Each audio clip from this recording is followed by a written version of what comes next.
And first at 5, that bombshell affidavit, new evidence revealed in the Julia Niswender murder. In these documents, the feds say circumstantial evidence points to just one man. 7 investigator Jonathan Carlson has been poring over these documents. And Jonathan, it shows they narrowed the search, right?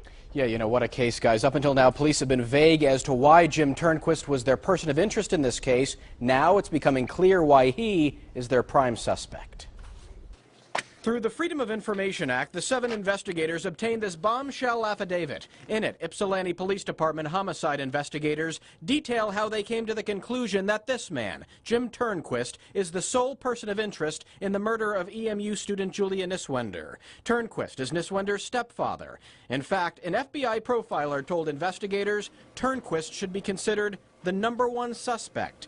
Niswender was found face down in a tub in her off-campus apartment in December of 2012. The EMU student was just shy of her 24th birthday. One of the first family members on the scene, James Turnquist.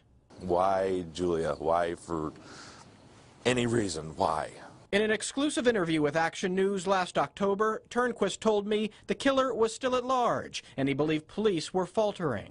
We don't talk to them. We don't like the way that they're handling it. Turns out the whole time, police were looking at him. Turnquist was recently arrested on child porn charges after investigators searched his computer in connection with their investigation. That case is ongoing. It should be noted, Turnquist has passed 2 lie detector tests. There's no obvious physical evidence linking him to the crime scene. His immediate family has stuck by him, calling into question the focus on him as a suspect.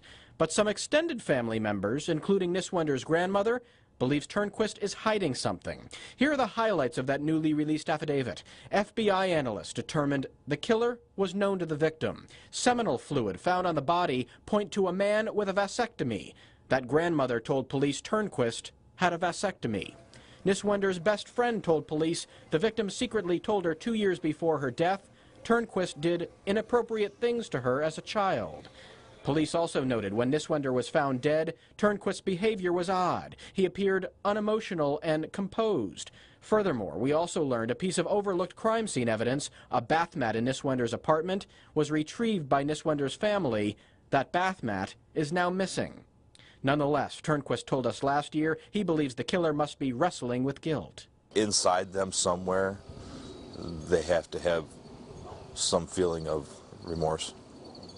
And sooner or later it's going to get to them. It's going to eat them up enough that they're just not going to be able to handle it.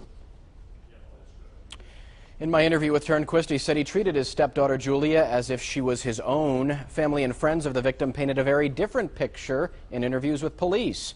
Again, Turnquist and his wife and remaining stepdaughter deny his involvement in the murder and say police have it all wrong. I reached out to Turnquist's attorney today for comment on these new details and have not heard back. Jonathan Carlson, 7 Action News. All right, thank you much, Jonathan.